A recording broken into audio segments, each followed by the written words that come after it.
Today we welcome back Kathi Macias. They handed down stories. There was the oral tradition, but it also transferred into quilting, with each patch representing a story. Our Savior, live your faith and pass it on. Share the gospel clear and strong. Stand for, claim your heritage of truth. Welcome to Heritage of Truth. Today we welcome back Kathi Macias. Welcome, Kathi. Thank you, Jeanne. So good to be back. Yes, well, I'm really glad that you came to see us again. You have some more books out. Now, Kathi, if you are not aware, is the author of 40 books. Yes. 40 books Several and more on the coming. way, yes. And more coming. She also writes a beautiful devotional that you can sign up for on her website. She's a well-loved speaker, and she's just a great lady. So, tell us about this new series that you have right now. Well, it's called the Quilt Series. Mm-hmm.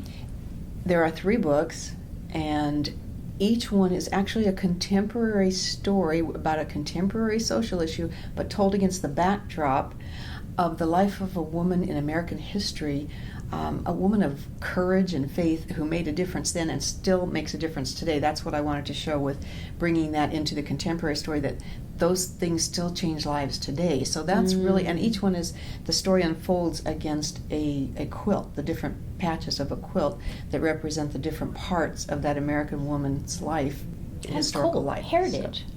That sounds familiar. Doesn't that sound familiar? Yes, Heritage Yeah. of Truth. Cool. So that's really neat that you're doing something from the heritage that has been left by women in American history. I like that idea.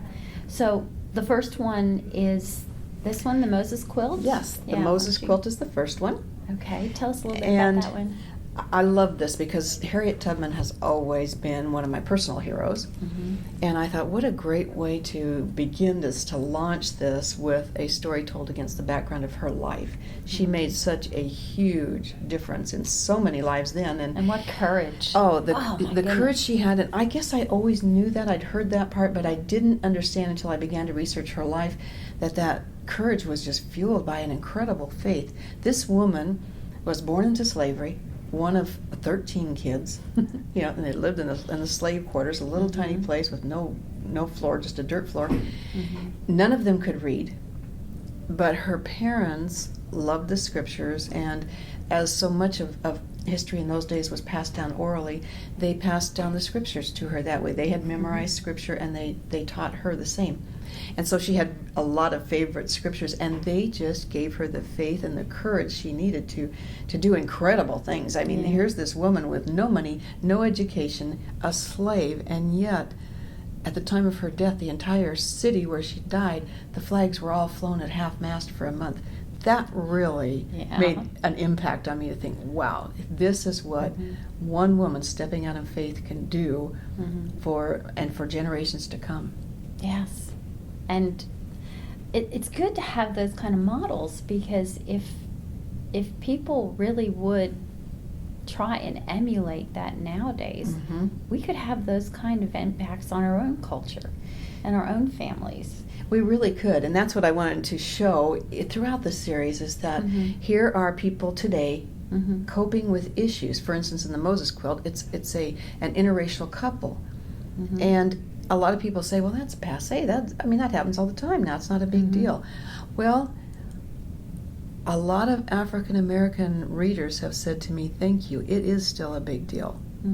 Others may think that's not an issue anymore, but they said, we run into this a lot, so we are so glad that you addressed this. And so the couple dealing with this issue learn about Harriet Tubman. They'd heard of her, of course, but like me, were not aware of the incredible faith behind her, and the different little incidences in her life that were so amazing. Without believing that God had called her to do this, she could never, even when there was a huge price on her head after she had managed to escape herself, she kept going back and bringing people out. She made 19 trips back. Yeah, including some of her family members. Many of her elderly parents, some of her brothers and sisters and their families, and brought out hundreds of slaves and never lost one. But I got to tell you, this is my favorite story.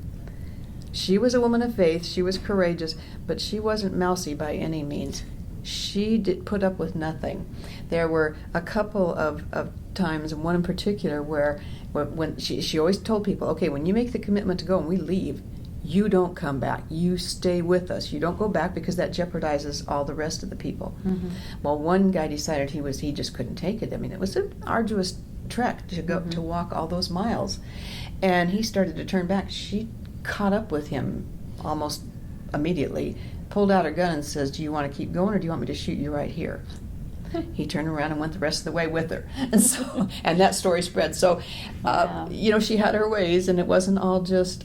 She was a woman of prayer and a woman of faith, but she also brooked no nonsense because she knew that the lives of all the others were at stake. She took that responsibility seriously. So, powerful woman who impacts the lives of this young couple and brings them to a place of not just faith and not just with words, but stepping out in courage because of that faith. So that was what really, really impacted me in the writing of this book. And how about the next book that's coming out? I'm excited about that one, The Doctor's Christmas Quilt. Mm-hmm. The historical woman in this book is Dr. Elizabeth Blackwell, and many people don't know that name. They might recognize Harriet Tubman, but Elizabeth Blackwell, unless maybe you're in the medical field or something, you may not recognize the name. She was the first woman doctor in America. Oh, And what I she didn't know her went name. through to break the glass ceiling was amazing. Mm. She was discouraged from even thinking about it. They didn't even want women in nursing in those days. The only women at that point of time who were involved in the medical field at all were midwives, and they delivered babies, which was great, but they also did abortions, and Elizabeth Blackwell was horrified by that. You will read about her as far as breaking the glass ceiling and breaking into medicine in a lot of secular writings, but they ignored the part that she was strongly pro-life, and she never wanted to be identified with the taking of a life, which is what she saw it as. And so she was really big on talking about that. So I thought, well, how perfect to weave in the issue of abortion that's so at the forefront now with her life story. So we have a woman, a doctor today, who is pro-life. She has always spoken out on that. She's a Christian.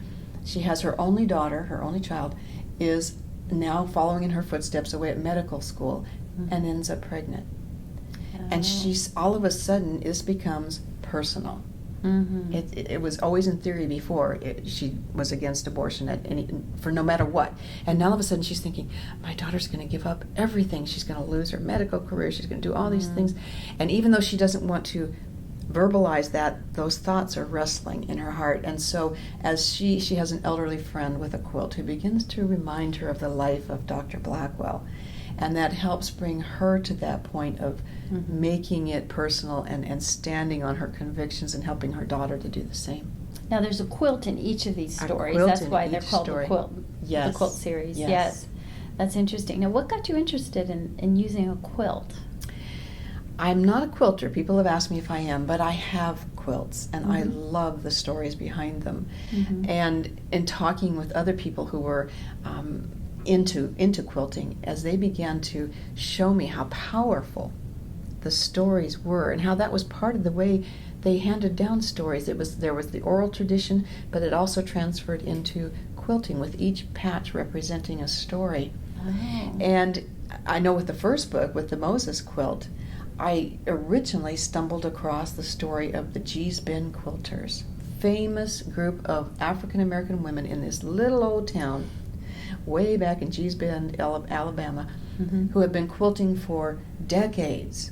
And that's how they passed down their history. Now, they didn't actually have the Moses quilt. I pulled it from, that's what's fictionalized, but that came from that. And I brought Jeanne Bend into the story because they've actually been discovered now, and they're quite famous, and they have websites, and people come in to see the quilts. But long before they ever thought about being famous, they would get together. It was a social thing, and they got together and did these quilts together and preserved their history through the telling of stories from the quilt. So that's when I thought, yes, okay, we're going to tell 3 quilt stories in this series.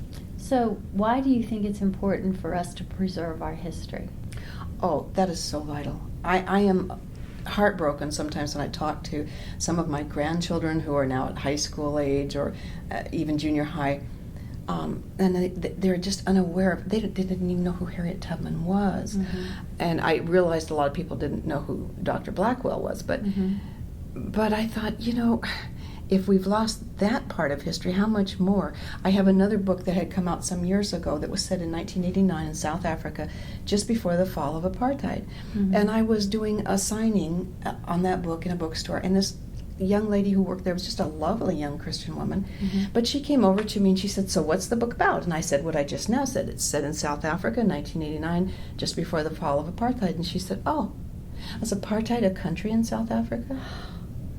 And I thought, our children just aren't learning the history. They may be taking history classes, but I don't know what they're learning. And I explored that, and I began to talk to them about things that we take for granted that we knew about. Mm-hmm. What the actual Tea Party was about, that the Tea Party group just didn't pick a name out of a hat. There was a Tea Party in Boston. They didn't know about that. You're kidding. No.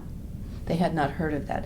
I thought, how is it we're losing not only American history, but, going all the way back, how much history has been lost? And the saying, if you don't learn from history, you're doomed to repeat it. That's right. And that just really concerned me. And I thought, we need to, I could have written nonfiction books about it, but I thought, no, tell stories and show how people today can glean from these stories of the past and how their lives could be changed. So that's how that came about. I thought we really need to preserve history, whether it's orally, whether it's through the stitching of a quilt or the telling the story about that sort of thing. And one of the things I liked in the Moses quilt was there's family history that was preserved through the quilt. And I think family history is important too. We were going on a trip for my parents' 50th anniversary back to their parent countries, and she said, she was a black lady, and she said, well, mine was stolen from me. My heritage was stolen from me, which is one of the terrible consequences of slavery. Absolutely. Now I'm hoping that people will preserve their family history, and I think that your series will be something that will help encourage that. Yes, I believe so. And one of the things that's important too is the faith history in the family. Absolutely. Yeah. How do you think people can help preserve that? That is so important. A lot of us aren't, some of us have had the opportunity to go to Bible college. I haven't. I'm blessed to have done that and to get to speak and teach on the Bible. But my mom, never went past high school. She didn't become a believer until she was 50 years old. And she said, I used to say, I feel so inadequate to talk to people about the Lord, and yet she would automatically do it. I mean, she'd just start telling what God had done in her life. And that was really what it was about, was telling how at the age of 50, how God just came into her life, just exploded into her heart and changed everything. And that's the faith history we need to preserve. And I actually I had both of my parents put some of their history down before they passed on. My dad didn't become a believer until the last week of his life at the age of 88. Wow. But my grandmother was the praying person in our family. There's always one. If you go back, somebody was praying somewhere. She didn't live to see her son, my father, accept the Lord. But I know they're reunited in heaven. Right. And the faith of a praying mother, and I still have an uncle who's the only one left of her children, and he's not a believer yet, and he's 93. And yet I think, God is faithful. That's right. People continue to pray. And these are the stories I try to share with my children and my grandchildren now. I even have 4 great-grandchildren who are a little bit too young yet. But to be able to pass those stories along, my own conversion story, to me is the most powerful thing that I can share anywhere I go, and I always do that. And so that's what I encourage people to do. You can't share that story often enough. You can never share it too often. That is what God, be prepared, as the Bible said, in season or out of season, share what God has done in your life and how He's made a change. That's really the greatest preaching we can ever do. Well, you have a 3rd book that's going to be coming out. What is that one about? That one will release in spring of 2014. It's called The Singing Quilt. Ooh. And the background of that, the historical woman, is Fanny Crosby. Amazing woman I love of that God. lady. Just amazing. That someone blind, they don't know whether she actually was blind from birth, or they think probably it happened when she was about 6 weeks old, and kind of a country quack doctor helped her with an eye infection and actually probably blinded her at that point. She had one eye where she could see just a few little shadows. But somebody asked her once, if you could ask for one miracle, just one, would it be that you could have your eyesight back? And she said, oh no. She said, God has blessed me not to see, because when I die and go to heaven, the first face I will ever see will be my beloved Savior. Oh. And I just thought, so, you know, she learned so much through all that and touched so many lives, wrote so many beautiful hymns. Mm-hmm.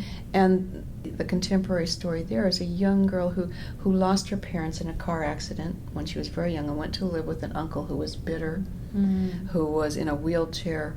It was a very hard life for her. He verbally abused her, and she stuttered terribly because of her emotional problems, and felt called to minister in the inner city where she lived, but just felt inadequate to do it because of her stuttering. And a woman there from her church who has the singing quilt about Fanny Crosby helps her to learn about Fanny's life and how she just went right past any of these problems that stood in her way and preached and taught and sang anywhere she could at any time. And how that not only helps her, the woman the young woman in the contemporary story, overcome her problems, but even to forgive her uncle. So it's a story of forgiveness, a story of someone dealing with verbal abuse and with a physical problem as well, but told against the background of the story of Fanny Crosby. What a woman of faith she was. Yes. A lot of people think that most lessons are taught in nonfiction, but it's obvious that you believe in the power of fiction. I really do. You know, Jesus is our example. He told parables with purpose. I always say he didn't just tell nice stories to entertain his listeners, but he had purpose behind it to confront people right where they live, to change their hearts, their lives, their minds. And that's what I believe God has called me to do through my fiction, to just confront people right where they live and say, here's what can happen when you change your heart or your mind to line up with that of God's. Well, thank you for blessing us with your wonderful fiction. Where can people find you online? boldfiction.com will take me right to my website, and they also can go to newhopedigital.com and download free discussion questions for all of these books. Great. Well, thank you for coming back and being our guest Thank you, again, and I Jeanne. hope to see you again. I will be back. All right, thanks.